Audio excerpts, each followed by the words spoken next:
page 92, and yesterday on page 91 what had happened was Colonel Hatchett had bugled until he passed out, and Robert had asked for sweets. Here we go.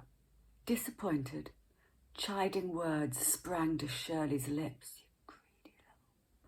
But at that moment she happened to glance down the cabin, and she quickly checked the chiding words, and said instead, "Yes, Robert, here's the key to the cupboard. Help yourself to as many of the sweets as you want." Okay. She had seen that many of the patient's jaws were in motion, and where this was not the case, there was a sweet lying upon the cushioned arm of that patient's slumberette. It had been the very opposite to greed and selfishness that had prompted Robert to dive his small hands deeply into her limited supply of sweets. The last that the boy was likely to see for many a long day.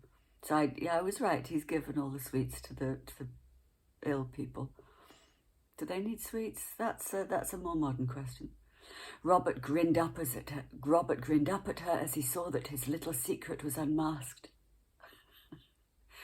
"Thanks, Shirley," he said.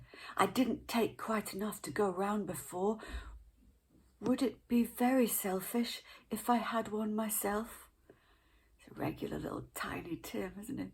"You deserve the lot, Robert," answered Shirley with a lump in her throat. "And you may take as many as ever you like for yourself." "I'll just have one," Robert answered doggedly. "I'll just have one, Shirley."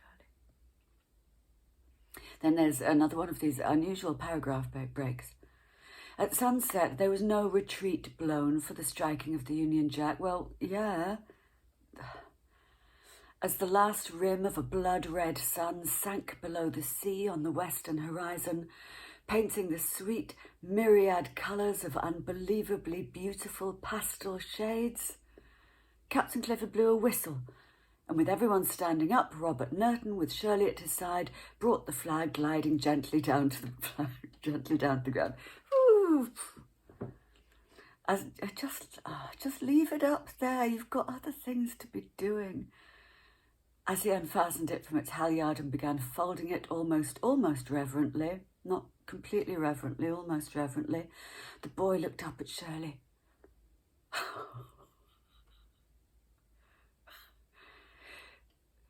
"Is it very hard to learn to blow a bugle?" he asked. "This bloody bugle?" "Nothing like that is really hard," answered Shirley. "Are you sure? If you really want to do it." Oh.